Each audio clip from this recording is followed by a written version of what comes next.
Marwadi university మంచి భవిష్యత్తు కోసం తెలుగు విద్యార్థులు ఇష్టపడే యూనివర్సిటీ. నమస్తే, వెల్కమ్ టు ఐ డ్రీమ్. నేను మహేశ్వరి. ప్రపంచ దేశాలతో పాటు భారతదేశంలో కూడా క్యాన్సర్ మహమ్మారి రోజు రోజుకు పెరిగిపోతుంది. అయితే ఈ క్యాన్సర్ రావడానికి ప్రధాన కారణాలు ఏంటి, దాన్ని ముందుగా మనం ఎలా గుర్తించాలి, ఈ విషయాలపై మాట్లాడడానికి మనతో పాటు ఉన్నారు ఒమేగా హాస్పిటల్ నుండి senior oncologist doctor Mohan Vamsi garu. మరి వారితో మాట్లాడతాం. నమస్తే సార్. నమస్తే అండి. సార్, రోజు రోజు ఎక్కడ చూసినా కూడా క్యాన్సర్ క్యాన్సర్ క్యాన్సర్ ఎక్కువైపోతున్నాయి కేసెస్ అన్నీ కూడా. నిజంగానే క్యాన్సర్ అంత పెరిగిపోతున్నదా భారతదేశంలో? తప్పకుండా అండి. క్యాన్సర్ ఇన్సిడెన్స్ రోజుకి ర్యాపిడ్గా పెరిగిపోతుందండి.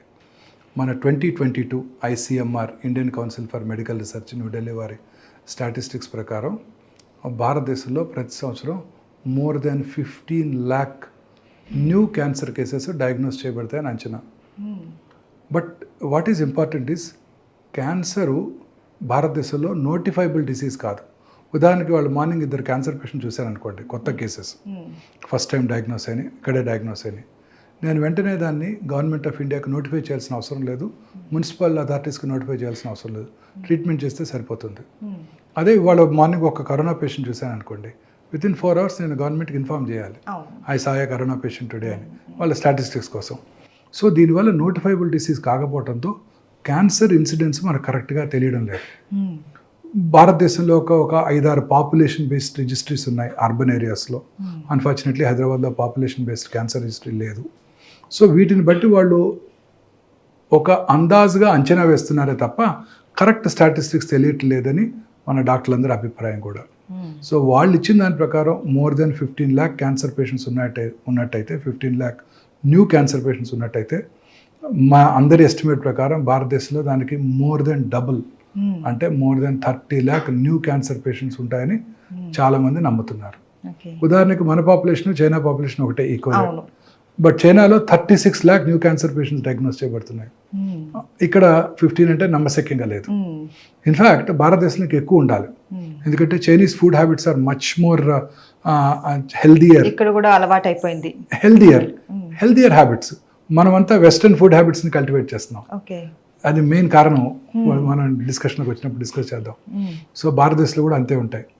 మన స్టాటిస్టిక్స్ ప్రకారం కూడా ప్రతి 9 మందిలో, ఒక ఫ్యామిలీలో 9 మంది ఉన్నారనుకోండి, life time risk of developing cancer ఆ ఫ్యామిలీకి ఒకరు, అంటే ప్రతి 9 మందిలో ఒకరు క్యాన్సర్ బారిన పడుతున్నారు. ప్రతి 1,00,000 మందికి 107 మంది క్యాన్సర్ బారిన పడుతున్నారు. ఉదాహరణకు అమీర్పేటలో 1,00,000 మంది ప్రజలు ఉన్నారనుకోండి, సంవత్సరానికి 107 న్యూ క్యాన్సర్ పేషెంట్స్ అమీర్పేట నుంచి డయాగ్నోస్ చేయబడతాయి.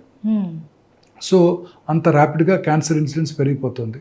2050కి భారత అంచనా ప్రకారమే మోర్ దెన్ 35 lakhs ఉంటుందని అంచనా. సో క్యాన్సర్ ఇన్సిడెన్స్ ర్యాపిడ్గా రోజు రోజుకి పెరిగిపోతుందండి. సో దానికి తగ్గట్టు మనం క్యాన్సర్ని డయాగ్నోస్ చేయడానికి క్యాన్సర్ వార్నింగ్ సిగ్నల్స్ మన ప్రజల్లోకి ముఖ్యంగా తీసుకెళ్ళగలగాలి. ఎందుకంటే క్యాన్సర్కి ఇప్పటికీ క్యూర్ కనుగొనబడలేదు. ఎర్లీ స్టేజ్లో కనుక్కుంటేనే మనం క్యూర్ చేయడానికి అవకాశం ఉంది. కానీ cancer is a silent killer. స్లోగా పెరుగుతుంటుంది, సిమ్టమ్స్ కలిగించదు, అందువల్ల ఎవరు డాక్టర్ దగ్గరికి రారు. సో అందుకని మనం ముఖ్యంగా అవేర్నెస్ ప్రోగ్రామ్స్ ద్వారానే మన ప్రజల్లో ఈ క్యాన్సర్ మీద అవేర్నెస్ తీసుకొస్తే, వార్నింగ్ సిగ్నల్ మీద, అప్పుడు క్యాన్సర్ని ప్రివెంట్ చేయడానికి, క్యాన్సర్ వార్నింగ్ సిగ్నల్స్ తెలుసుకోవడానికి అవకాశం ఉంటుంది. అసలు సార్, క్యాన్సర్ అంటేనే చాలా రకాలు ఉంటున్నాయి. మనం చూస్తున్నాం ఈ మధ్య తల భాగం నుంచి కాళ్ళ వరకు ప్రతి చోట క్యాన్సర్ అన్నది ఎక్కడ వస్తుందో తెలియదు. మెయిన్ ఈ క్యాన్సర్ అంటే ఏంటి అనేది చాలా మందికి కూడా అవగాహన లేదు. మన శరీరంలో ఉన్న కోట్లాది కణజాలంలో ఏదో ఒక కణం అప్రతీతంగా పెరిగిపోవటానే క్యాన్సర్ అంటారు. ఇప్పుడు మన బాడీలో లిమిటేషన్స్ ఉన్నాయి. ఉదాహరణకి చిన్నప్పుడు ముక్కు చిన్నదిగా ఉండేది, ఈ సైజుకి రాగానే ఆగిపోయింది, ఇంకా పెరగడం ఆగిపోయింది. అలా ఒక నియంత్రణ విధానం ఉన్నది మన శరీరానికి. ఆ నియంత్రణని దాటి క్యాన్సర్ కణం క్రమంగా పెరిగిపోతుంటాయి. అంటే ఒక కణం 2 అవుతాయి, 2, 3, 4 అవుతాయి, 4, 8 అవుతాయి, 8, 16 అవుతాయి, 8 లక్షలు 16 లక్షలు అవుతాయి. అలా పెరిగిపోవటాన్ని క్యాన్సర్ అంటారు. అది ఎక్కడైనా ఉండొచ్చు. మన నియంత్రణ దాటి, మన రెగ్యులేటరీ మెకానిజమ్స్ని దాటి మన శరీరంలో మీరు అన్నట్టు స్కాల్ప్ నుంచి కాలు చిటికన వేలు వరకు ఏదో ఎక్కడో ఒక కణం అలా పెరిగిపోవటాన్ని క్యాన్సర్ అంటారు. సో ఇప్పుడు మన సైంటిస్టులకి మంచి అవగాహన వచ్చింది, క్యాన్సర్ మీద పూర్తి అవగాహన వచ్చింది. మన బాడీలో అబౌట్ 22,000 ప్రోటాన్ కోడింగ్ జీన్స్ ఉంటాయి, equally good number of non proton coding jeans ఉంటాయి. ఇందులో సైంటిస్టులు ఒక 500 to 600 ఆంకోజీన్స్ని ఐడెంటిఫై చేశారు. ఆంకోజీన్స్ అంటే క్యాన్సర్ కారక జన్యువులు. వీటిలో వచ్చే మ్యుటేషన్స్ ఆధారంగానే ఈ క్యాన్సర్స్ వస్తున్నాయి. అన్ని రకాల క్యాన్సర్లు. సైంటిస్టులు ఇప్పుడు గట్టిగా నమ్ముతున్నారు. దీన్నే ఫౌండేషన్ 1 మెడిసిన్ అంటారు. అంటే ఈ 500-600 జీన్స్లో ఏదో ఒక జీను ఏదో ఒక కారణం వల్ల, అది డైటరీ కానివ్వండి, ఎన్విరాన్మెంటల్ ఫ్యాక్టర్ కానివ్వండి, జెనెటిక్ కానివ్వండి, ఆ మ్యుటేషన్ జరిగి ఆ మ్యుటేషను వలన ఆ క్యాన్సర్ కణం అప్రతిహితంగా పెరిగిపోతుంటుంది. ఇది మన సైంటిస్టులు ఐడెంటిఫై చేశారు. ఇప్పుడు ప్రతి క్యాన్సర్కి కూడా ఇది మ్యుటేషన్, మనం ఏ మ్యుటేషన్ వల్ల క్యాన్సర్ వచ్చింది తెలుసుకునే సదుపాయం ఇప్పుడు అందుబాటులోకి వచ్చింది హైదరాబాద్లోనే. ఆ కొన్ని మ్యుటేషన్స్ని టార్గెట్ చేసే మందులు కూడా అందుబాటులోకి వచ్చాయి. అది సో ఇలా క్యాన్సర్ బాడీలో ఎక్కడైనా రావచ్చు. లైనింగ్ మీద, అంటే లైనింగ్ అంటే ఒక లైనింగ్, ఇప్పుడు ఉదాహరణకి మన బాడీకి స్కిన్ లేయర్, లైనింగ్ మీద వచ్చే క్యాన్సర్స్ని కార్సినోమాస్ అంటారు. లోపల వచ్చే క్యాన్సర్స్ని సార్కోమాస్ అంటారు. సాఫ్ట్ టిష్యూ అంటే లైనింగ్ లోపల ఉండే టిష్యూ సాఫ్ట్ టిష్యూ.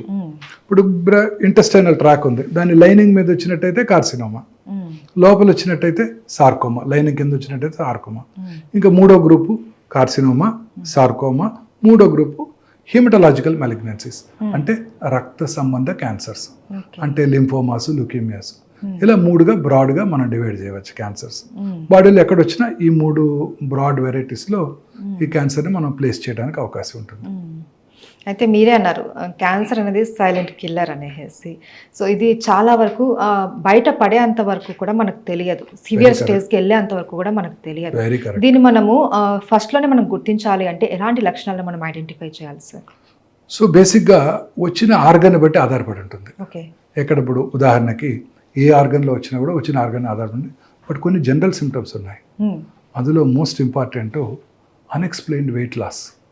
అంటే మామూలుగానే తింటున్నారు, మామూలుగానే వారి జీవితం గడుపుతున్నారు, బట్ క్రమక్రమంగా వెయిట్ తగ్గిపోతున్నారు. ఏంటి మీరు తగ్గిపోతున్నారు అని అడుగుతున్నారు ఫ్యామిలీ మెంబర్స్.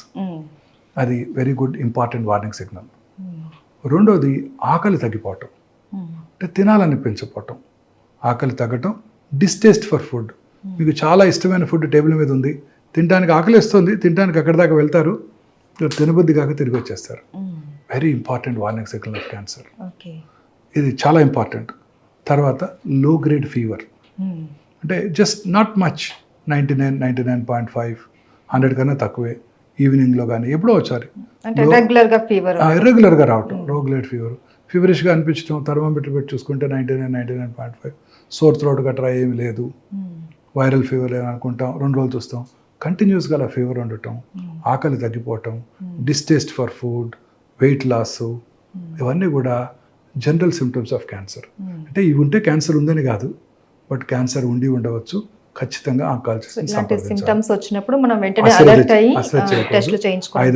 పరీక్ష మన ఫ్యామిలీ ఫిజిషియన్ కలవటము, దగ్గరలో మన ఫ్యామిలీ ఫిజిషియన్ ఉంటారు, లేదా ఒక ఆంకాలజిస్ట్ని కలవటం చేయాల్సి ఉంటుంది. రెండోది ఆర్గన్ని బట్టి. Start with brain. ఇది brain cancer is a very common cancer. అయితే బ్రెయిన్లో 2 రకాల క్యాన్సర్లు ఉంటుంటాయి. ఒకటి ఏంటంటే ప్రైమరీ బ్రెయిన్ ట్యూమర్స్, అంటే బ్రెయిన్లోనే పుట్టాయి. కానీ బ్రెయిన్లో 70% ఆఫ్ ద ట్యూమర్స్ శరీరంలో ఇతర భాగాల్లో పుట్టి బ్రెయిన్కి వెళ్తాయి. ఉదాహరణకు ఊపిరితిత్తుల్లో, కిడ్నీ, బ్రెస్ట్, ఎక్కడైనా సరే బ్రెయిన్కి వెళ్తుంటాయి. సో బ్రెయిన్ యొక్క ట్యూమర్స్ ప్రైమరీ కానీ సెకండరీస్ కానీ లక్షణాలు ఎలా ఉంటే మళ్ళీ జనరల్ సిమ్టమ్స్ ఉన్నాయి వాటికి. ఒకటి ఏంటంటే అర్లీ మార్నింగ్ హెడేక్, పొద్దున్నే లేవటంతోనే హెడేక్తో లేస్తారు, లేదా లేచిన వెంటనే హెడేక్ ఉంటుంది, లేకపోతే హెడేక్తో పొద్దున్నే 3 4 లేస్తారు, అండ్ కంటిన్యూస్గా ఇంక్రీజ్ అవుతుంటుంది. నడి వయసులో ఎస్పెషలీ 40s తర్వాత ఇలాంటిది వచ్చిందంటే ఇమ్మీడియట్గా వీ షుడ్ బికమ్ సస్పీషియస్. అదే ఐస్ ప్రాబ్లం వల్ల కూడా హెడేక్ వస్తుంది, అది ఈవినింగ్ వస్తుంది, అది పొద్దున్నే రాదు. అలా ఎర్లీ మార్నింగ్ హెడేక్తో లేవటం, మిడ్ నైట్లో కానీ తర్వాత కానీ లేవటం వెరీ ఇంపార్టెంట్ వార్నింగ్ సిగ్నల్స్.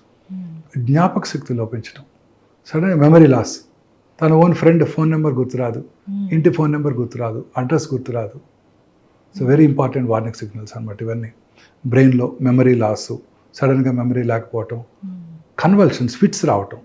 ఒక ఏరియాలో బ్రెయిన్ ట్యూమర్ ఉన్నప్పుడు ఆ పక్కన ఉన్న నార్మల్ టిష్యూస్ని ఇరిటేట్ చేస్తుంది, ఇప్పుడు ఫిట్స్ రావటం. తర్వాత హెడేక్తో పాటు స్లోగా కొంచెంగా దాని Giddiness లాంటివి. స్లోగా జనరల్ కండిషన్ డిటీరియేట్ అవటం, ఎక్కువసేపు నిద్రపోవటం, కోమాలోకి వెళ్ళిపోవటం కూడా జరుగుతుంటుంది. దీన్నే science of raised intracranial tension అంటారు. బ్రెయిన్ చుట్టూ స్కల్ బోన్ ఉంది, రిజిడ్ స్కల్ బోన్, అటుపక్క పెరగనివ్వదు, నార్మల్ బ్రెయిన్ని కంప్రెస్ చేస్తుంది. సో కంప్రెస్ చేసినప్పుడు మరి ఇలాంటి సిమ్టమ్స్ వస్తాయి అనమాట. This is called science of increased intracranial tension. అది తర్వాత వచ్చిన లొకేషన్ని బట్టి బ్రెయిన్లో చాలా లోబ్స్ ఉంటాయి.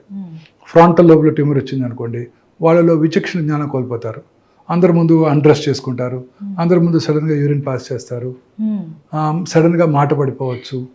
తర్వాత పెరైటల్ ఏరియా అంటారు, అక్కడ క్యాన్సర్ వచ్చింది ఏంటంటే కాలో చెయ్యో పడిపోతుంది, రైట్ సైడ్ వచ్చిందంటే లెఫ్ట్ సైడ్ కాలో చెయ్యో పడిపోతాం, ఇలా జరుగుతుంటాయి వీక్నెస్. ఆక్సిపిటల్ ఏరియాలో వస్తే విజువల్ డిస్టర్బెన్సెస్ రావటం, చిన్న మెదడులో క్యాన్సర్ వచ్చినట్టయితే ఆల్కహాల్ తాగిన వాళ్ళు ఎలా నడుస్తారో అలా నడవటం, ఇలా లొకేషన్ బట్టి మళ్ళీ సిమ్టమ్స్ ఉంటాయి. ఇది కూడా బ్రెయిన్ క్యాన్సర్ లక్షణాలు. ఇంకా స్లోగా కిందకు వచ్చినట్టయితే oral cavity. Oral cavity cancers are the commonest cancers in South India. South Indian men పురుషుల్లో వాళ్ళు గుట్కాలు, సిగరెట్లు ఇవి తీసుకుంటారు కాబట్టి పురుషుల్లో, సౌత్ ఇండియాలో ఉన్న పురుషుల్లో చాలా కామన్ క్యాన్సర్ ఈ ఓరల్ క్యాన్సర్స్. ఈ ఓరల్ క్యాన్సర్ లక్షణాలు కూడా చాలా పెక్యులర్గా ఉంటాయి. మానని పుండు, నోట్లో చిన్న అల్సర్స్ వస్తుంటాయి, మీకు నాకు కూడా టెన్షన్ ఉన్నప్పుడు అల్సర్స్ వస్తుంటాయి, పెయిన్ఫుల్గా ఉంటాయి, తగ్గిపోతాయి. ఇది మానకుండా క్రమం తప్పకుండా పెరుగుతూ ఉంటుంది, బట్ ఎటువంటి పెయిన్ కలగజేయదు. అందువల్ల అందరూ అశ్రద్ధ చేస్తారు. తర్వాత ఎరుపు తెలుపు మిళితమైన patches, red and white patches or white patch just పెరుగు అంటుకున్నట్టు ఆ లిప్ మీదో, నాలుక మీదో, దవడ లోపల భాగంలోనో, అంగటి మీద ఉంటుంది. రబ్ చేస్తే పోదు, లూకోప్లేకియా అంటారు. అలాగే వెల్వెటీ రెడ్ ప్యాచెస్, ఎరిథ్రోప్లేకియా అంటారు. ఎక్కడైనా రావచ్చు ఓరల్ క్యావిటీలో. అలాగే ఎరుపు తెలుపు కలిసి ఉన్న ప్యాచెస్, మిళితమైన ప్యాచెస్ కనుక ఉన్నట్టయితే క్యాన్సర్ అయ్యే అవకాశాలు చాలా ఎక్కువగా ఉంటాయి. ఇవేమీ నొప్పి కలిగించవు, అందుకే డాక్టర్ దగ్గరికి రారు. అక్కడ నుంచి చిగుళ్ళ నుంచి బ్లీడ్ అవటం, ఎక్కడో ఒక చోట అల్సర్ నుంచి బ్లీడ్ అవటం, మాటలో స్పష్టత కోల్పోవటం టంగ్ క్యాన్సర్ లక్షణం. మాటలో స్పష్టత, నాలిక కొంచెం బండగా మారినట్టు, వాయిస్ కొంచెం ముద్దలాగా రావటం, అది ఒక very important warning signal of tongue cancer. తర్వాత టంగ్, నాలిక వెనకాల భాగం కూడా ఉంటుంది. నాలిక మాట్లాడటానికే కాకుండా మింగటానికి కూడా ఉపయోగపడుతుంది. ఆ మింగటానికి ఉపయోగపడే ప్రాంతం పోస్టీరియర్ పార్ట్లో కనుక ట్యూమర్ వచ్చినట్టయితే feeling of a foreign body, గొంతులో ఏదో ఫారిన్ బాడీ ఉన్నట్టు. మనం గొంతులో ఏదైనా మింగుతాం అనుకోండి, ఏదైనా మింగలేకపోయాం అనుకోండి, మళ్ళీ కొంచెం వాటర్ తీసుకొని మింగితే లోపలికి వెళ్ళిపోతుంది, అప్పుడు మనకు ఖాళీగా అనిపిస్తుంది. ఇది అలా ఉండదు, ఎప్పుడు కూడా ఫీలింగ్ ఆఫ్ ఫారిన్ బాడీ ఉన్నట్టు ఉంటుంది. Very important warning signal of posterior part, వెనకాల భాగంలో ఉన్న టంగ్ యొక్క లక్షణం. అలాగే వాయిస్లో మార్పు రావటం, స్వరపేటిక క్యాన్సర్, హస్కీగా ఉండటం, బొంగురు పోవటం, దగ్గు రావటం, ఇవన్నీ కూడా స్వరపేటి క్యాన్సర్ లక్షణాలు. ఇవన్నీ కూడా మీరు అన్నట్టు స్మోకర్స్లోను, గుట్కా చ్యూయర్స్లోను, స్మోక్లెస్ టొబాకో అంటాం. గుట్కా చ్యూయర్స్ చాలా మందిలో ఒక అపోహ ఉంది, గుట్కా తింటుంటారు, నేను తింటాను ఊసేస్తాను, లోపలికి ఇంజెస్ట్ చేయట్లేదు అంటారు. వారు గుట్కా లోపల పెట్టుకున్న 6 సెకండ్స్లో ఆ గుట్కాలో ఉన్న 400 నుంచి 500 కార్సినోజెన్స్ అంటే క్యాన్సర్ కారక పదార్థాలు బ్లడ్లోకి వెళ్ళిపోయి ఆ నోట్లోనే కాదు ఇతర భాగాల్లో కూడా క్యాన్సర్ కలిగించవచ్చు. ఇది తర్వాత లంగ్ క్యాన్సర్. లంగ్ క్యాన్సర్ ముఖ్య లక్షణాలు కాఫ్, మానని దగ్గు. చాలామంది స్మోకర్స్లో ఈ లంగ్ క్యాన్సర్ చూస్తుంటాం, మీకు తెలియదే ఉంది. చాలాసార్లు వాళ్ళు టెస్ట్ చేయించుకుంటుంటారు, 10 ఏళ్ళు 20 ఏళ్ళుగా తాగుతుంటారు. లాస్ట్ ఇయర్ కూడా ఇలానే దగ్గు వచ్చింది, డాక్టర్ దగ్గరికి వెళ్ళాను, సిటీ స్కాన్ కూడా చేశారు, స్మోకర్స్ బ్రాంకైటిస్ అన్నారు అని రెండోసారి వచ్చినప్పుడు కూడా అశ్రద్ధ చేస్తుంటారు. అప్పుడు క్యాన్సర్ ఉండకపోవచ్చు, ఇప్పుడు క్యాన్సర్ వచ్చి ఉండొచ్చు. సో మానని దగ్గినప్పుడు వచ్చే ఫ్లెమ్లో కళ్ళలో రక్తం పట్టడం, ఇవన్నీ వెరీ ఇంపార్టెంట్ వార్నింగ్ సిగ్నల్స్. అలాగే లో గ్రేడ్ చెస్ట్ పెయిన్, ఆకలి తగ్గటం, లో గ్రేడ్ ఫీవరు, వెయిట్ లాస్, ఇవన్నీ కూడా లంగ్ క్యాన్సర్ ముఖ్య లక్షణాలు. చాలాసార్లు లంగ్ క్యాన్సర్ చిన్నదిగా ఉండొచ్చు, శరీరంలో ఇతర భాగాలకు పాకిపోవచ్చు, ఎస్పెషల్లీ బ్రెయిన్. బ్రెయిన్కి వెళ్ళిపోతుంది. ఈ లంగ్ క్యాన్సర్ ఎక్స్రేలో కనపడదు, అంత చిన్నదిగా ఉంటుంది. బ్రెయిన్ డాక్టర్ గారు, న్యూరో సర్జన్ ఆ ట్యూమర్ కూడా తీసేస్తారు, తీసి టెస్ట్కి పంపిస్తే బ్రెయిన్ లంగ్ క్యాన్సర్ అని రిపోర్ట్ వస్తుంది. ఒకే పర్సన్కి 2 క్యాన్సర్స్ కూడా వస్తూ ఉంటాయా? రావచ్చు, అన్లైక్లీ రావచ్చు. అదృష్టం బాగపోతే there is one lady who had 8 cancers. ఎటు సర్వైవ్ అయ్యిద్ది ఆవిడ చూస్తుంటాం. అది కూడా కామనే. ఇప్పుడు ఉదాహరణకి కామన్ ఎగ్జాంపుల్, ఇప్పుడు రైట్ సైడ్ చీక్లో లోపల భాగంలో క్యాన్సర్ వచ్చింది అనుకోండి, వాళ్ళకే లెఫ్ట్ సైడ్ వచ్చే అవకాశాలు చాలా ఎక్కువ ఉంటాయి. స్ప్రెడ్ అవ్వదు, కొత్తవి. నేను పేషెంట్కి ఎలా ఎగ్జాంపుల్ చెప్తానంటే, గోదావరికంలో బొగ్గు దొరికితే పక్కనున్న రామగుండం, మంచిర్యాల, పెద్దపల్లి, రామకృష్ణపూరు అక్కడ కూడా బొగ్గు దొరుకుతుంది. అట్లా ఇక్కడ వచ్చిందంటే ఇక్కడ రావచ్చు, ఇక్కడ రావచ్చు, ఇక్కడ రావచ్చు, ఇక్కడ రావచ్చు. సో అంటే ఒక చోట కనుక వచ్చినట్టయితే ఏవైతే కారణాలు ఇక్కడ క్యాన్సర్ కలిగించాయో అవే కారణాలు ఈ ఏరియాలో కూడా ఉంటాయి కదండి, అక్కడ కూడా వస్తాయి. అలాగే ఒక బ్రెస్ట్ లో క్యాన్సర్ వచ్చిందంటే రెండో బ్రెస్ట్ లో క్యాన్సర్ వచ్చే అవకాశాలు ఎక్కువ. సో ఎవరికైనా బ్రెస్ట్ క్యాన్సర్ రిస్క్ ఏంటంటే ఆల్రెడీ బ్రెస్ట్ క్యాన్సర్ వచ్చి ఉండటం very important risk factor. So అదొకటి ఇంపార్టెంట్. సో లంగ్ క్యాన్సర్, తర్వాత స్లోగా gastro. Commonest cancer south Indian మెన్లో గ్యాస్ట్రిక్ క్యాన్సర్. గ్యాస్ట్రిక్ క్యాన్సర్ లక్షణాలు ఏంటంటే, చాలామంది అంటుంటారు నాకు గ్యాస్ ఎక్కువ ఉంటుంది, నాకు గ్యాస్ ఉంటుంది అనేది. కొంచెం ఫుడ్ తినగానే పొట్ట ఫుల్ అయిపోయినట్టు ఉండటం very important warning signal of gastric cancer. అలాగే వామిటింగ్, వామిటర్స్లో బ్లడ్ ఉండటం, మోషన్ డార్క్ బ్లాక్ కలర్లో వెళ్ళటం, అంటే అక్కడ స్టమక్లో ఉన్న అల్సర్లో బ్లీడింగ్ అవుతుంటుంది. ఆ బ్లడ్ మోషన్లో బ్లాక్ కలర్లో కనపడుతుంది, రెడ్ కలర్లో కనపడదు. ఎందుకంటే యాసిడ్ ఎన్విరాన్మెంట్లో ఆ బ్రైట్ రెడ్ బ్లడ్ బ్లాక్ అయిపోతుంది. సో బ్లాక్ టారీ మోషన్ వచ్చిందంటే అప్పర్ జిఏ బ్లీడ్ ఉన్నట్టు, స్టమక్ అల్సర్ కావచ్చు. సో ఇది ఒక వెరీ ఇంపార్టెంట్ వార్నింగ్ సిగ్నల్. చాలామంది నడి వయసు దాటిన తర్వాత 50-60 ఏళ్ళ వయసులో పురుషుల్లో ముఖ్యంగా ఎనీమియా, రక్తహీనత రావటం. రక్తహీనత రాగానే ముందు వాళ్ళకి ఆయాసం వస్తుంది, అంతే కదా, కొంచెం నడవంగానే రక్తం తక్కువ ఉంటే ఆయాసం వస్తుంది. ఫస్ట్ వాళ్ళు ఎవరి దగ్గరికి వెళ్తారు, ఆయాసం రాగానే కార్డియాలజిస్ట్ దగ్గరికి వెళ్తారు. కార్డియాలజిస్ట్ పరీక్ష చేసి హార్ట్కి యాంజియోగ్రామ్ చేస్తే 2 బ్లాక్లు ఎట్లాగో ఉంటాయి ప్రతి వాళ్ళకి, 2 స్టెంట్లు కూడా వేస్తుంటారు. ఆ తర్వాత మనం కార్సినోమా స్టమక్ని డయాగ్నోస్ చేస్తుంటాం. సో నడి వయసు దాటిన తర్వాత ఎవరిలో అయినా రక్తహీనత ఉందంటే సౌత్ ఇండియన్ మెన్లో ఫస్ట్ ఎండోస్కోపీ చేసుకోవాలి. అది కనుక నార్మల్గా ఉంటే కొలనోస్కోపీ చేసుకోవాలి కింద నుంచి. ఈ 2 చాలా ఇంపార్టెంట్. ఇది చాలా వెరీ ఇంపార్టెంట్ వార్నింగ్ సిగ్నల్. రక్తహీనత, చాలామంది బ్లడ్ ఎక్కించుకుంటుంటారు, ఐరన్ సప్లిమెంట్స్ తీసుకుంటుంటారు, కార్డియాలజిస్ట్ కలుస్తారు ఆయాసానికి, ఈ 2 మిస్ అయిపోతుంటారు. అండ్ సార్, సర్వైకల్ క్యాన్సర్కి సంబంధించి ఎలాంటి సింటమ్స్ ఉంటాయి sir? Cervical cancer is one of the commonest cancers in south Indian women. భారతదేశంలో అత్యధికంగా కనబడే క్యాన్సర్ బ్రెస్ట్ క్యాన్సర్, తర్వాత గర్భసంచి ముఖద్వార క్యాన్సర్. ఇది ముఖ్యంగా people belonging to lower socio economic strata వాళ్ళలో చూస్తుంటాం, పేద వర్గాల ప్రజల్లో ఎక్కువ చూస్తుంటాం. ఎందుకంటే వాళ్ళలో హైజీన్ యొక్క విలువ, శుభ్రత తెలియకపోవడంతో అన్హైజీనిక్ ప్రొసీజర్స్ వలన during menstrual cycles human papillomatous virus ఎక్కువగా వ్యాప్తి చెంది వాళ్ళలో ఈ క్యాన్సర్ ఎక్కువగా వస్తుంటుంది, హెచ్పివి వైరస్. సో దీని లక్షణాలు ఎలా ఉంటాయంటే, పీరియడ్స్ టైంలో బ్లీడింగ్ ఎక్కువ అవటం, పోస్ట్ కాయిటల్ బ్లీడింగు, పీరియడ్స్ మధ్యలో ఇంటర్మెన్స్ట్రల్ బ్లీడింగు, వైటిష్ డిశ్చార్జ్, అది కూడా ఆఫుల్ స్మెల్తో ఉండే డిశ్చార్జ్, తర్వాత బ్లడీ డిశ్చార్జ్, తర్వాత లో గ్రేడ్ అంటే తక్కువ అబ్డామినల్, లో గ్రేడ్ అబ్డామినల్ పెయిన్, కింది పొట్టలో పెయిన్ రావటం, ఇవన్నీ వార్నింగ్ సిగ్నల్స్ ఆఫ్ గర్భసంచి ముఖద్వార క్యాన్సర్. ఇంకా చూసినట్టయితే కామనెస్ట్ క్యాన్సర్ ఒక 10-15 ఏళ్ల క్రితం గర్భసంచి ముఖద్వార క్యాన్సర్. ఇప్పటికీ కూడా ప్రతిరోజు ప్రతి 6 నిమిషాలకి ఒక స్త్రీ గర్భసంచి ముఖద్వార క్యాన్సర్ వల్ల ప్రాణం కోల్పోతున్నారు భారతదేశంలో. ప్రతి 6 నిమిషాలకి, అంత కామన్ అనమాట. ఇంకొక ఇంపార్టెంట్ ఫ్యాక్ట్ ఏంటంటే, ప్రతి 4 నిమిషాలకి ఒక స్త్రీ బ్రెస్ట్ క్యాన్సర్ డయాగ్నోస్ చేయబడుతున్నారు ఇండియాలో. ప్రతి 4 నిమిషాలకి ఒక స్త్రీ బ్రెస్ట్ క్యాన్సర్ డయాగ్నోస్ చేయబడుతున్నారు. ప్రతి సంవత్సరం భారతదేశంలో 2,24,000 న్యూ బ్రెస్ట్ క్యాన్సర్ పేషెంట్స్ కనుగొనబడుతున్నాయి. అండ్ మీరు గుర్తుపెట్టుకోవాల్సిన ఇంపార్టెంట్ విషయం ఏంటంటే, మనందరం ఇవన్నీ కూడా అర్బన్ ఇండియాలో ఎక్కువ చూస్తున్నాం. అర్బన్ ఇండియా పాపులేషను యాన్యువల్ ఈ 2023 స్టాటిస్టిక్, కరోనా తర్వాత మన స్టాటిస్టిక్స్ పూర్తిగా ఎవాల్యుయేట్ చేయలేకపోయాం మనం. ఎవ్రీ 10 yearsకి ఒకసారి స్టాటిస్టిక్స్ తీసుకుంటాం కదా, పాపులేషన్ స్టాటిస్టిక్స్ చేయలేకపోయాం. సో 22 అంచనా ప్రకారం భారతదేశంలో ఓన్లీ 35 మంది మాత్రమే 100కి అర్బన్ ఏరియాస్లో ఉంటున్నారు. ఈ అర్బన్ ఏరియాస్లోనే ఈ క్యాన్సర్స్ అన్ని కాన్సన్ట్రేట్ చేయబడుతున్నాయి. 2,24,000 న్యూ బ్రెస్ట్ క్యాన్సర్ పేషెంట్స్ ఉన్నట్టయితే on an average 175 are in urban area. So urban ఏరియాస్లో ఈ బ్రెస్ట్ క్యాన్సర్ ఇన్సిడెన్స్ ర్యాపిడ్గా పెరిగిపోతుంది. ఓకే. దీని ముఖ్య లక్షణాలు ఏంటంటే బ్రెస్ట్లో లంప్ లాగా ఏర్పడటం, గడ్డలాగా ఏర్పడటం. రెండోది బ్రెస్ట్ యొక్క సైజులో కానీ షేప్లో కానీ మార్పు రావటం. బ్రెస్ట్ యొక్క స్కిన్ ముడతలు పట్టినట్టు ఉంటాం. ఆరెంజ్ పీల్ అపియరెన్స్ అంటాం.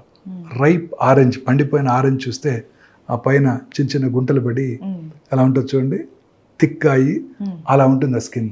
అంటే మన ఇండియాలో ఆరెంజ్ పీల్ ఉండదు, మన అందరం డార్క్ కాంప్లెక్షన్ కాబట్టి వైట్స్లో అలా ఉంటుంది ఆరెంజ్ పీల్ అపియరెన్స్.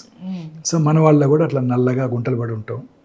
తర్వాత బ్రెస్ట్ యొక్క నిప్పుల్ ఏరియాలో కాంప్లెక్సెస్లో మార్పులు రావటం, నిప్పులు లోపలికి పోవటం, నిప్పుల మీద పుండె ఏర్పడటం, నిప్పుల నుంచి బ్లడ్ కానీ బ్లాకిష్ కానీ బ్రౌనిష్ కానీ డిశ్చార్జ్ రావటం. అలాగే బ్రెస్ట్ యొక్క స్కిన్ మీద నరాలు ఉబ్బినట్టు ఉండటం. అలాగే రెండు నిప్పుల ఏరియాల కాంప్లెక్సెస్ ఒకే లెవెల్లో లేకుండా ఒకవైపు పైకి లాగబడి ఉండటం, లేకపోతే ఇంకో పక్క కిందకి లాగబడి ఉండటం. అలాగే చంకలో గడ్డలు, ఇవన్నీ కూడా అర్లీ బ్రెస్ట్ క్యాన్సర్ లక్షణాలు అన్నమాట. ఈ లక్షణాలు ఉన్న వాళ్ళందరికీ క్యాన్సర్ ఉన్నట్టు కాదు, బట్ క్యాన్సర్ ఉండటానికి ఎక్కువ అవకాశాలు ఉంటాయి కాబట్టి దగ్గరలో ఉన్న సర్జన్ కానీ, వారి లేడీ డాక్టర్, ఫ్యామిలీ ఫిజిషియన్ కానీ, ఆంకాలజిస్ట్ని కానీ కలవటం చాలా ఇంపార్టెంట్. సార్ ఇప్పటివరకు కొన్ని రకాల క్యాన్సర్స్ వాటి లక్షణాలు చెప్పారు, ఇంకా చాలా ఉన్నాయి. సో వాటి గురించి కూడా ఎక్స్ప్లెయిన్ చేస్తారా? మీరు అన్నట్టు రకరకాల క్యాన్సర్స్ ఉన్నాయండి. ఇప్పుడు గ్యాస్ట్రో ఇంటెస్టైనల్ ట్రాక్లో స్టమక్ తర్వాత అత్యధికంగా కనబడే క్యాన్సర్ కోలన్ క్యాన్సర్, పెద్ద పేగుల్లో వచ్చే క్యాన్సర్. కోలన్ క్యాన్సర్ ఇన్సిడెన్స్ కూడా చాలా ర్యాపిడ్గా పెరిగిపోతుంది భారతదేశంలో. ముఖ్యంగా అర్బన్ ఏరియాస్లో ఈ క్యాన్సర్ ఎక్కువగా చూస్తున్నామండి. దానికి రకరకాల కారణాలు ఉన్నాయి. ఈ క్యాన్సర్ ముఖ్య లక్షణాలు ఏంటంటే మల విసర్జన అలవాట్లలో మార్పు రావటం. అంటే ఉదాహరణకి మనం రోజు ఒకసారి మోషన్ పాస్ చేస్తాం, సడన్గా గత 4 నెలల నుంచి రోజుకు 2-3 సార్లు మోషన్స్ అవుతున్నాయి. Very important warning signal. అలాగే మోషన్లో బ్లడ్ కనపడటం చాలాసార్లు కనపడుతుంటాయి. మోషన్లో బ్లడ్ కనపడుతుంటాయి. నాకు పైల్స్ ఉన్నాయి, పోయిన సంవత్సరం కూడా పైల్స్ ఉన్నాయి, అప్పుడు డాక్టర్ దగ్గరికి వెళ్ళి చూపించుకున్నాను, పైల్స్ ఉన్నాయన్నారు, మెడిసిన్ ఇచ్చారు, తగ్గిపోయింది, అదే వాడుకుందాం అనుకుంటారు తప్ప పోయిన సంవత్సరం పైల్స్ వల్ల బ్లడ్ వచ్చింది, ఈసారి క్యాన్సర్ వల్ల బ్లడ్ వచ్చి ఉండవచ్చు అనే ఫ్యాక్ట్ని మర్చిపోతారు. సో ఇవేమీ నొప్పి కలిగించవు, అందువల్ల ఎవరు డాక్టర్ దగ్గరికి రారు. సో మోషన్లో కనుక బ్లడ్ కనుక పడినట్టయితే ఎప్పుడూ అశ్రద్ధ చేయకూడదు. వెంటనే దగ్గరలో ఉన్న సర్జన్ దగ్గరికి వెళ్ళి చూపించుకొని దానికి నివారణ తెలుసుకొని అది దానికి వైద్యం చేయించుకొని అది ఆగిపోయితేనే మనం నిశ్చింతగా ఉండాలి. లేకపోతే మళ్ళీ డాక్టర్ దగ్గరికి, అదే డాక్టర్ దగ్గరికి వెళ్ళి టెస్టులు చేయించుకుంటూ ఉండాలి. అవసరమైతే సిగ్మాడోస్కోపీ, కొలనోస్కోపీ కూడా చేసుకోవాలి. ఎందుకంటే rectal cancer, colon cancer incidence భారతదేశంలోని పురుషుల్లో చాలా ఎక్కువగా చూస్తున్నాం. అలాగే మల విసర్జన అలవాట్లు మార్పు రావటం, తర్వాత మనం మోషన్ పాస్ చేస్తే ఒక సైజులో మోషన్ బయటకు వస్తుంది. అలా కాకుండా పెన్సిల్ బీమ్ లాగా సన్నగా వచ్చింది అనుకోండి, అంటే ఆ రక్తంలో బ్లాక్ అవుతుందని అర్థం. అలాగే ఫీలింగ్ ఆఫ్ ఇన్కంప్లీట్ ఎవాక్యుయేషన్. ఇప్పుడు మనం మార్నింగ్ చక్కగా మోషన్ పాస్ చేసామనుకోండి, we have a very good feeling, as motion అయిపోయింది, సో కంఫర్టబుల్గా ఉంటుంది. మోషన్ పాస్ చేసినప్పటికీ ఇంకా కూడా మోషన్కి వెళ్ళాలి అనిపిస్తూ ఉన్నట్టయితే, గుడ్ మోషన్ పాస్ చేసాము కానీ ఇంకా మోషన్కి వెళ్ళాల్సి ఉన్నట్టు అనిపిస్తోంది, వెళ్ళి కూర్చుంటే రావడం లేదు, this is a very important warning signal of rectal cancer. అంటే బ్రెయిన్ ఆ ట్యూమర్ని మోషన్గా పర్సీవ్ చేస్తుంది. బ్రెయిన్కి ట్యూమర్ అని తెలియదు, అది యాక్చువల్లీ రెక్టంలో ట్యూమర్ ఉంది కదా, అది మోషన్గా పర్సీవ్ చేస్తుంది. అది కూడా ఎంటీ చేయాలని ఆలోచిస్తూ ఉంటుంది, అదేమో ఎంటీ అవ్వదు. ఇది feeling of incomplete evacuation. Motion pass చేసిన తర్వాత కూడా ఇంకా మోషన్కి వెళ్ళాలి అన్న ఫీలింగ్ ఈజ్ ఏ చాలా important warning signal of rectal cancer. తర్వాత రెగ్యులర్గా మోషన్తో పాటు సడన్గా కొన్నిసార్లు లూజ్ మోషన్స్ అయిపోవటం, కొన్నిసార్లు కాన్స్టిపేషన్ రావటం. ఇంక్రీజింగ్ కాన్స్టిపేషన్ అంటే ఇంతకుముందు రోజు ఒకసారి పాస్ చేసేవాళ్ళు, ఇప్పుడు 2 రోజులకు ఒకసారి, ఇప్పుడు 3 రోజులకు ఒకసారి, అంటే బ్లాక్ అయిపోతుంది రెక్టం. చాలా ఎక్కువ సార్లు పాస్ చేయటం, వచ్చినప్పుడు బ్లాక్ కొంచెం తగ్గినప్పుడు టకటగా 4-5 సార్లు పడిపోవటం. Very important warning signal of left sided colon cancers. ఇదే కాకుండా right side colon cancers silent killer. ఎందుకంటే ఎటువంటి సిమ్టమ్స్ కలిగజేయవు, ఎందుకంటే అక్కడ మోషన్ లిక్విడ్గా ఉంటుంది. ఈ చిన్న అల్సర్స్ ఏమి మోషన్ని బ్లాక్ చేయలేవు. సో అందువల్ల ఆ అల్సర్ నుంచి బ్లడ్గా వచ్చినా ఆ మోషన్లో మిక్స్ అయిపోతుంది, అందువల్ల తెలియదు. So right side colon cancers are very very silent killers. చాలాసార్లు రక్తహీనతతో డాక్టర్ దగ్గరికి వెళ్తారు వాళ్ళు. ఇందాక చెప్పాను కదండి, రక్తహీనత కనుక ఉన్నట్టయితే ఫస్ట్ దక్షిణ భారతదేశంలో అప్పర్ జియోస్కోపీ, అది కనుక నెగిటివ్ అయితే కొలనోస్కోపీ చేసుకోవాలి. ఇది కోలన్ క్యాన్సర్ ముఖ్య లక్షణాలు. ఈ రకంగా బ్లడ్ ఎక్కడొచ్చినా అబ్నార్మలేనండి. ముక్కులోంచి బ్లడ్ వచ్చినా, దగ్గినప్పుడు బ్లడ్ వచ్చినా, నోట్లో ఉమ్మిలోంచి బ్లడ్ వచ్చినా, యూరిన్లో బ్లడ్ వచ్చినా, ఇంటర్మెనిస్ట్రల్ బ్లడ్ వచ్చినా, నిప్పుల నుంచి బ్లడ్ వచ్చినా, బ్లడ్ ఎక్కడి నుంచి వచ్చినా అబ్నార్మలే. వెంటనే దగ్గరలో ఉన్న సర్జన్ దగ్గరికి వెళ్ళి కన్సర్న్ దాని గురించి టెస్ట్ చేసుకొని జబ్బు లేదు అని నిర్ధారణ చేసుకోవడం వెరీ ఇంపార్టెంట్. ఇంకా శరీరంలో ఎక్కడైనా లంప్ రావటం, ఆ లంప్ అంటే గడ్డ, ఆ గడ్డ క్రమం తప్పకుండా పెరగటం, బ్రెస్ట్లో కానివ్వండి, నెక్లో కానీ, థైరాయిడ్ ఏరియాలో కానివ్వండి, పెరోటిడ్ ఏరియాలో కానివ్వండి, సాఫ్ట్ టిష్యూస్ మీద కానివ్వండి, ఎక్కడైనా గడ్డ రావటం, క్రమం తప్పకుండా పెరగటం, ముఖ్యంగా నొప్పి లేకుండా ఉండటం. నొప్పి లేకుండా అని అశ్రద్ధ చేయకూడదు. చాలా మంది ఈ నోషంతో నాకు నొప్పి ఉందండి అందుకే అశ్రద్ధ చేశానండి అని కూడా అంటుంటారు. ఏ గడ్డ కూడా అశ్రద్ధ చేయకూడదు. మనలో వచ్చే ఏ మార్పుని అశ్రద్ధ చేయకూడదండి. మనలో వచ్చే ఏ మార్పుని అశ్రద్ధ చేయకూడదండి. ఎటువంటి మార్పుని అశ్రద్ధ చేయకూడదు. రోజు 3 సార్లు మోషన్కి వెళ్ళే అలవాటు ఉంది, ఇప్పుడు ఒకసారి వెళ్తున్నాం, మార్పే. ఎటువంటి మార్పు అశ్రద్ధ చేయకూడదు. రోజు రాత్రిపూట యూరిన్కి వెళ్ళాము, సడన్గా 50 ఏళ్ళు దాటాయి, రోజు రాత్రిపూట 4-5 సార్లు యూరిన్కి వెళ్ళాల్సి వస్తుంది.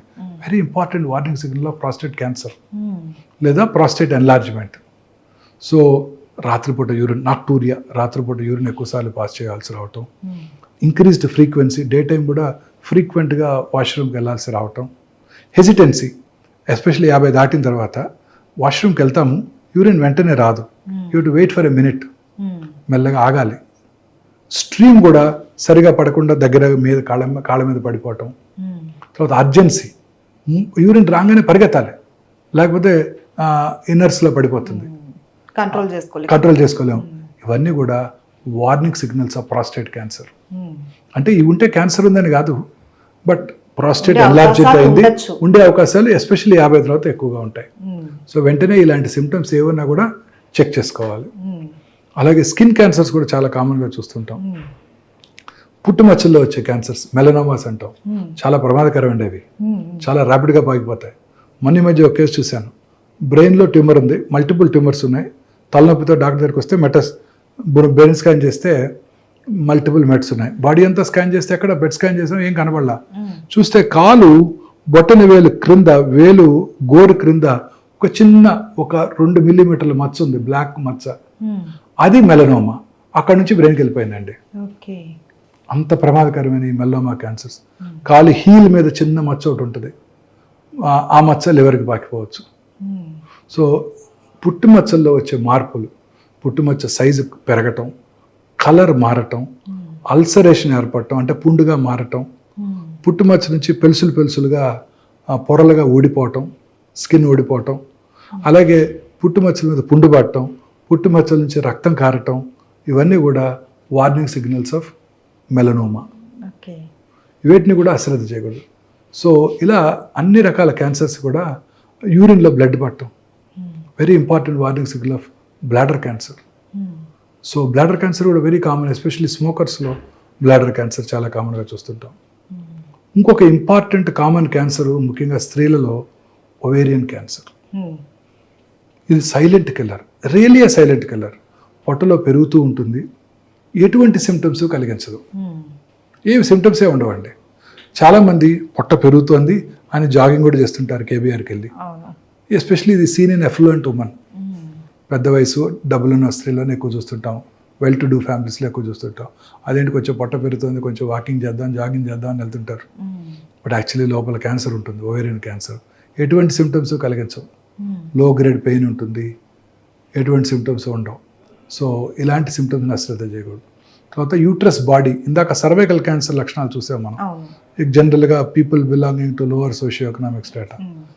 ఇది బాడీ క్యాన్సర్స్, బాడీ అంటే యూట్రైన్ మెయిన్ బాడీ క్యాన్సర్స్. ఇది ఎఫ్లూయెంట్ ఉమెన్లో ఎక్కువ కనబడుతుంది, ఒబీస్ స్త్రీలలో వాళ్ళలో ఎక్కువ కనబడుతుంటుంది. పోస్ట్ మెనోపాజల్ బ్లీడింగ్, పీరియడ్స్ ఆగిపోయిన తర్వాత ఎవరికైనా 1-2 ఇయర్స్ తర్వాత మళ్ళీ కనుక బ్లీడింగ్ అయితే అశ్రద్ధ చేయకూడదు. చాలామంది ఈ సిమ్టమ్ అశ్రద్ధ చేస్తారు. పీరియడ్స్ ఆగినాక అలా వస్తుంటుందంట, దానికదే తగ్గిపోద్ది, ఒక్కసారి వచ్చిపోయింది డాక్టర్ గారు, మళ్ళీ 2 నెలల క్రితం మళ్ళీ కనపడింది. అవి ఇది ఎప్పుడు అశ్రద్ధ చేయకూడదు.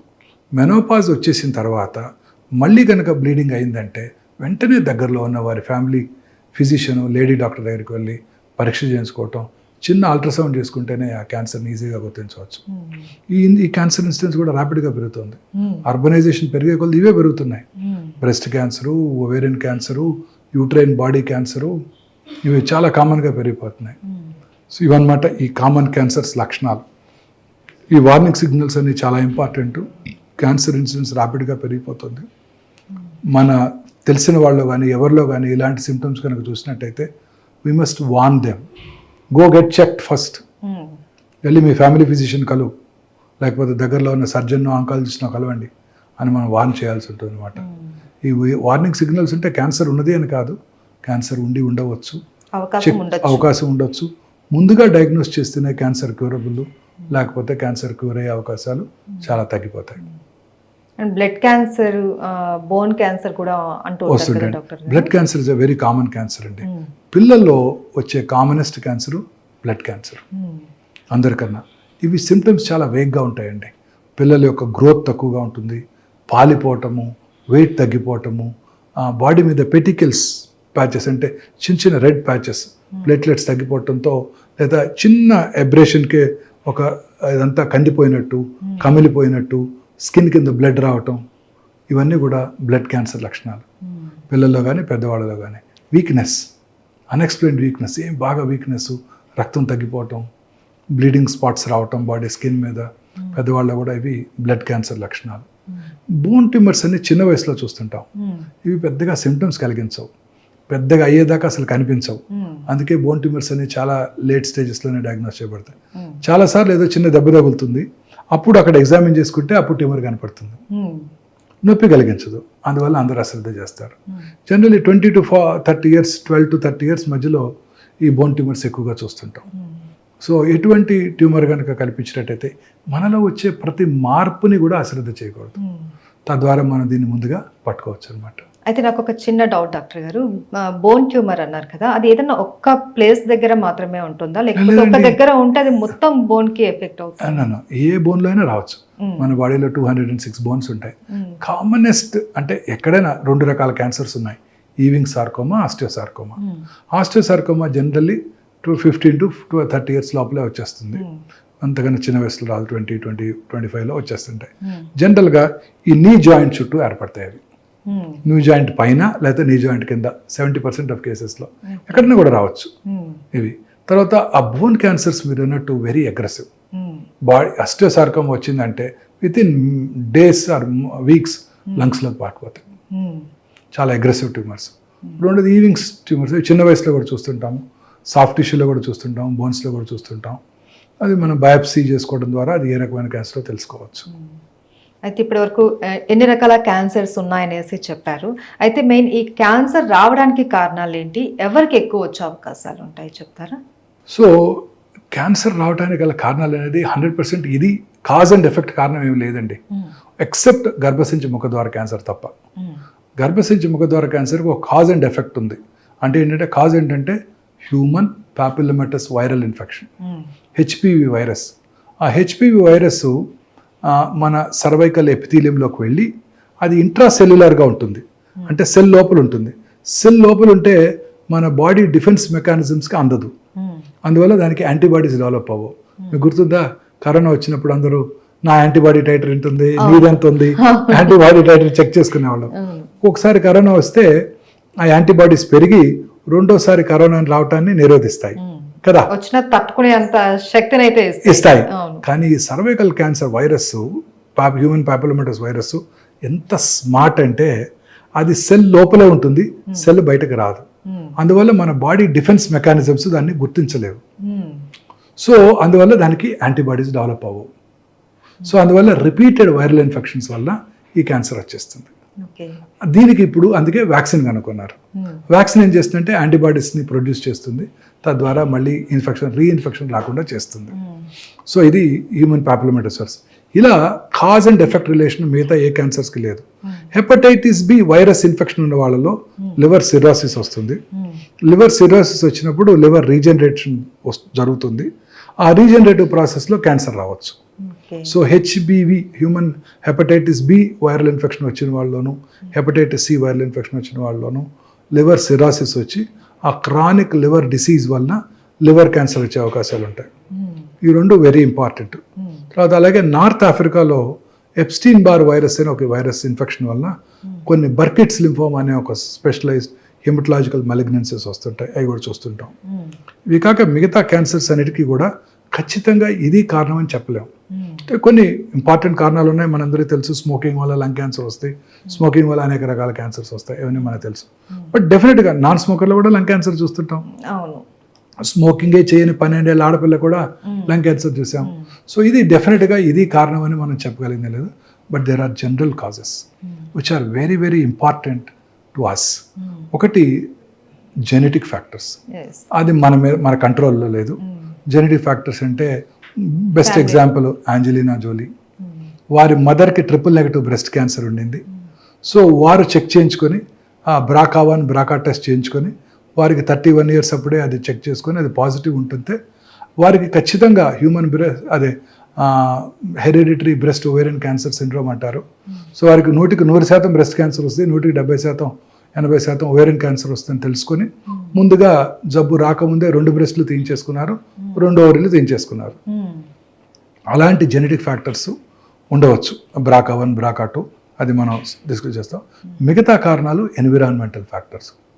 దీనికి మనకి దీని మీద కంట్రోల్ ఉంది.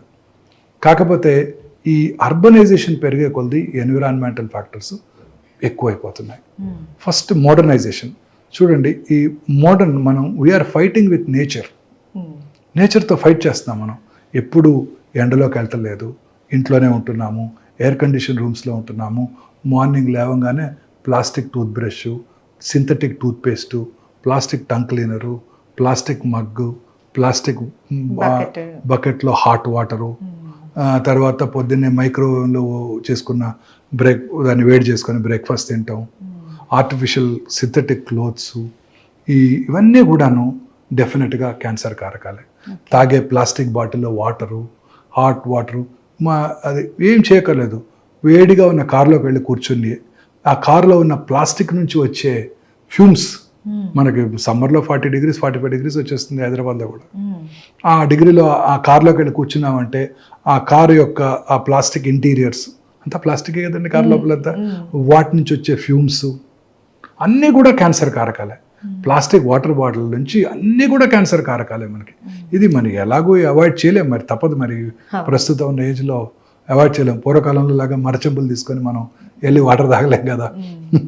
సో ఇవన్నీ కూడా కారకాలండి. ఇలా అనేక రకాలుగా పొల్యూషన్. ఆ తర్వాత ఇంకొకటి మోస్ట్ ఇంపార్టెంట్, ఆర్టిఫిషియల్ లైట్స్. ఇప్పుడు రాత్రిపూట చక్కగా 6:30-7 భోజనం చేసి ఇంతకుముందు 8-9 కల్లా పడుకొని నిద్రపోయి పొద్దున్నే లేవడం జరిగేది. లేచిన వెంటనే చక్కగా ఎండలో కూర్చునేవారు, ఎండలో పని చేసుకునేవాళ్ళు. వాళ్ళ ఫ్రెష్గా వాళ్ళ గేదెల నుంచి పాలు తీసుకొని తాగేవాళ్ళు. వాళ్ళ వెజిటబుల్ గార్డెన్లో వెజిటబుల్ పండించుకునేవాళ్ళు.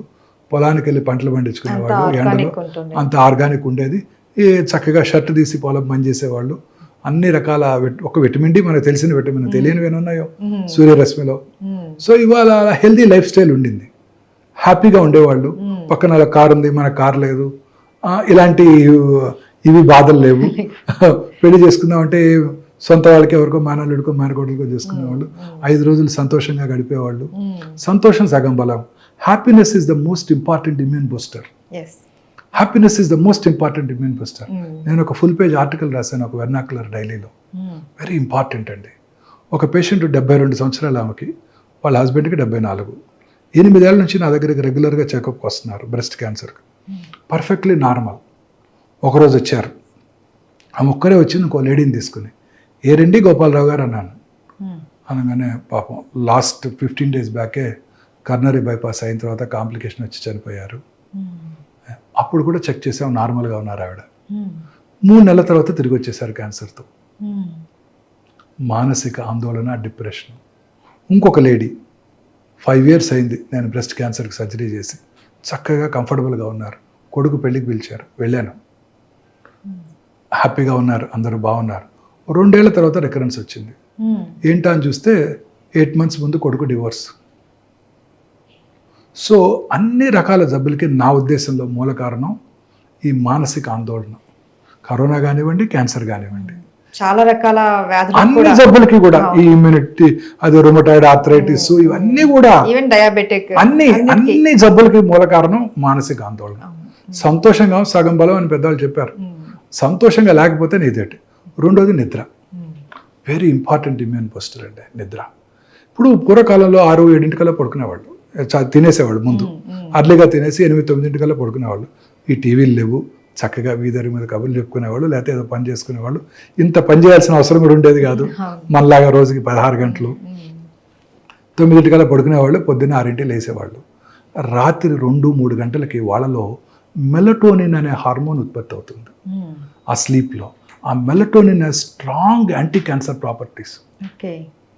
ఇప్పుడు ఏం చేస్తున్నాము, రాత్రి 10-11 దాకా టీవీ చూస్తున్నాం, 11 పడుకోవడానికి 1 దాకా మనం ఆ బ్లూ స్క్రీన్ చూస్తూ మొబైల్లో మన వాట్సాప్ మెసేజ్లు, యూట్యూబ్లో వీడియోలు చూసుకుంటూ పడుకుంటున్నారు.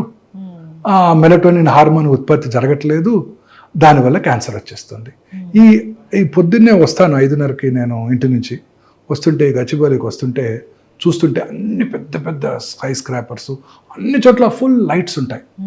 ఆ లైట్స్లో పనిచేసే స్త్రీలందరికీ కూడాను క్యాన్సర్ వచ్చే అవకాశాలు ఎక్కువగా ఉంటాయి. ఈ సర్కేడియన్ రిథమ్ అంటే పగలు పనిచేసుకోవటం, రాత్రి నిద్రపోవటం, ఇది లేకపోయేసరికి ఆ మెలటోనిన్ హార్మోన్ ఉత్పత్తి లేకుండా ఈ ఆర్టిఫిషియల్ లైట్స్లో ఎక్కువ కాలం ఉండటం వల్ల ఆ హార్మోన్ ఉత్పత్తి తగ్గిపోవడంతో breast cancer, colon cancer, lung cancer, అన్ని రకాల క్యాన్సర్స్ వస్తున్నాయి వాళ్ళలో, ఆ స్త్రీలందరిలోనూ.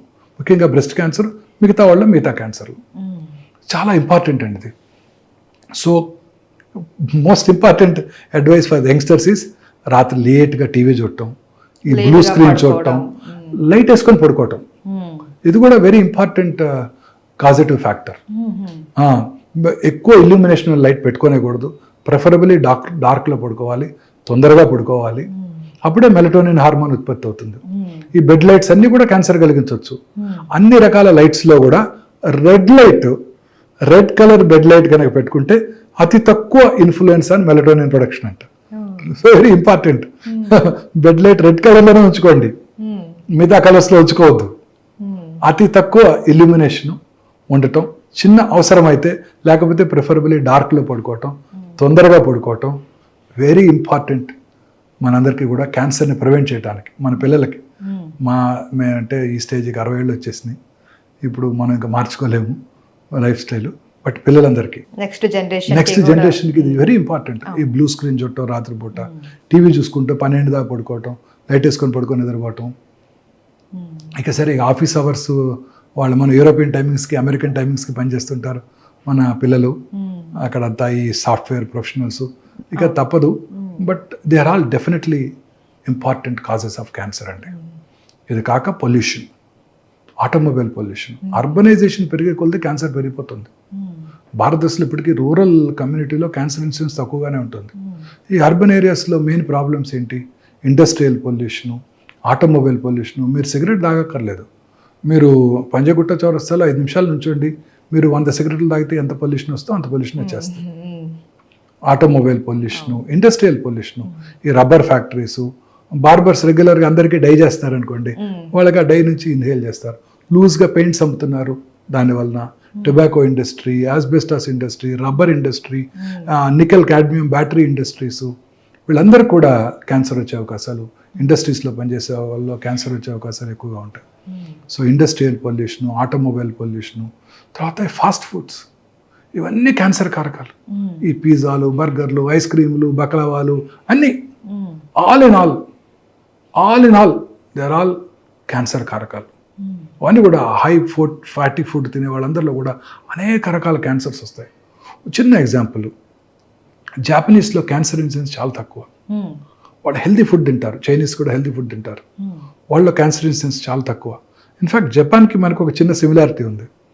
మనలో సౌత్ ఇండియాలో రైస్ ఎక్కువ తింటాము, జాపనీస్ కూడా రైస్ ఎక్కువ తింటారు. జపాన్లో రైస్ చాలా ఎక్కువ తింటారండి, వాళ్ళు కూడా స్టేపుల్ డైట్ రైసే వాళ్ళు. వీళ్ళలో ఇద్దరిలో కూడా స్టమక్ క్యాన్సర్ చేయాలి, common cancer. Rice eating populations రెండు కూడా జపాన్, సౌత్ ఇండియా. నేను నా పర్సనల్ ఒపీనియన్ అండి, 5 థింగ్స్ అవాయిడ్ చేయాలండి. వైట్ రైస్, వైట్ షుగర్, రా షుగర్ వాడుకోవటం లేదా జాగరీ వాడుకోవటం, వైట్ సాల్ట్, తర్వాత వైట్ మైదా, వైట్ లైట్. ఈ వైట్ మనకి కాదు అసలుకి. బ్రౌన్ రైస్, దంపుడు బియ్యం తినండి, రా షుగర్ వాడుకోండి, బ్రౌన్ షుగర్ వాడుకోండి, రాక్ సాల్ట్ వాడుకోండి, మైదా అసలు తినకండి, మిల్లెట్స్, గోధుమలో, బార్లియో, రాజిమా, అదేంటి ఉంటారు చాలా రకరకాల మిల్లెట్స్ ఉన్నాయి, కొరలు, అవి తినండి. వైట్ లైట్ అవాయిడ్ చేయండి, ఆర్టిఫిషియల్ లైట్ని అవాయిడ్ చేయండి రాత్రిపూట ఎస్పెషల్లీ. 5 వైట్ థింగ్స్ మళ్ళీ చెప్తాను. White sugar, white rice, white maida, white salt and white lights. Illumination ఎక్కువ ఉన్న వైట్ లైట్స్. ఈ 5 డేంజరస్ అండి. వీటిని అవాయిడ్ చేయాలి మన అందరం కూడా. ఎలా అవాయిడ్ చేయాలో, పార్బాయిల్డ్ రైస్ తింటాం. తెలంగాణలో బోల్డ్ చక్కగా దొరుకుతుంది పార్బాయిల్డ్ రైస్, దంపుడు బియ్యం కూడా చక్కగా దొరుకుతాయి. సో సాల్ట్ మనం తగ్గించుకోవాలి, rock salt. Sugar white sugar usage తగ్గించేసుకోవాలి.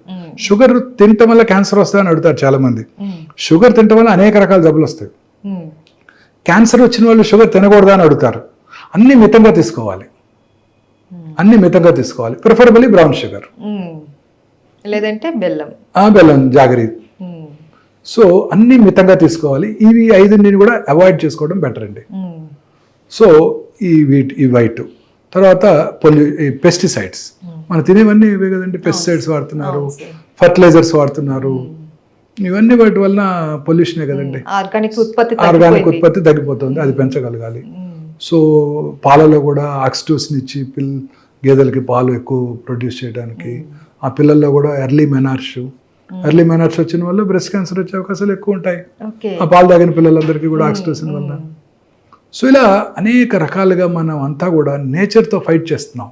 సూర్యరశ్మిలోకి వెళ్లకుండా, రాత్రిపూట పడుకోకుండా, ఇవన్నీ కూడాను మనలో వచ్చే ప్రతి మార్పు కూడా ఈ క్యాన్సర్కి దారితీస్తున్నాయి. సో దీనితో పాటు దురలవాట్లు, స్మోక్ చేసిన 6 సెకండ్స్లో 400 to 600 కార్సినోజన్స్ బ్లడ్లోకి వెళ్ళిపోతాయి. ఇమాజిన్ చేయండి, కార్సినోమా సర్విక్స్ వాడిడైసే పూరర్ సెక్షన్స్ ఆఫ్ సొసైటీలో కనబడుతుంది, రిచ్ పీపుల్ కూడా కనపడుతుంది స్మోక్ చేసే ఆడవాళ్ళలో. అంటే ఇక్కడ స్మోక్ చేస్తే ఆ టాక్సిన్ గర్భసంచి ముఖద్వారం దగ్గర సెక్రెట్ చేయబడి అక్కడ క్యాన్సర్ కలిగిస్తుంది. స్మోక్ వల్ల గర్భసంచి ముఖద్వార క్యాన్సర్ కూడా వస్తుంది. అంటే ఎంత పవర్ఫుల్ చూడండి అది. మరి smoking effects every system in the body అండి. బ్రెయిన్లో ఉన్న రక్తనాళాలని, కంటిలో ఉన్న రక్తనాళాలని, కాళ్ళలో ఉన్న రక్తనాళాలని, కరోనరీస్ని, తర్వాత లంగ్ క్యాన్సర్, బాడీలో అనేక రకాల క్యాన్సర్స్. స్మోకింగ్, డయాబెటీస్ అండి, తల నుండి కాలు వరకు అన్ని సిస్టమ్స్ని ఎఫెక్ట్ చేస్తాయి అవి. ఈ రెండు కూడా. అంటే డయాబెటీస్ వల్ల క్యాన్సర్ వస్తుంది కాదు, బట్ కొంత వచ్చే అవకాశాలు ఎక్కువ ఉంటాయి. But smoking is definitely injurious to health. Smoking, smokeless tobacco, అన్ని రకాల టొబాకో యూసేజెస్, స్మోక్లెస్ టొబాకో, ఈ సిగరెట్స్ అన్ని కూడా బ్యాన్ చేయాల్సిందే. ఇప్పుడు ఉదాహరణకి చాలా మంది ఈ సిగరెట్ తో ఏమి లేదండి, అందులో ఆయుర్వేదం సిగరెట్లు అనేసి అంటారు, అది కూడా ఏం టొబాకో ఉండదు, అదేమి ఇబ్బంది ఉండదు అని అది కూడా వాడుతూ ఉంటారు. అందులో కరెక్ట్ గా ఏముంటుందో మనకు తెలీదు. ఈ సిగరెట్స్ లో ఉండేది కూడా నికోటినే, అది కూడా ఇట్ ఈస్ ఆల్సో కార్సినోజెనిక్.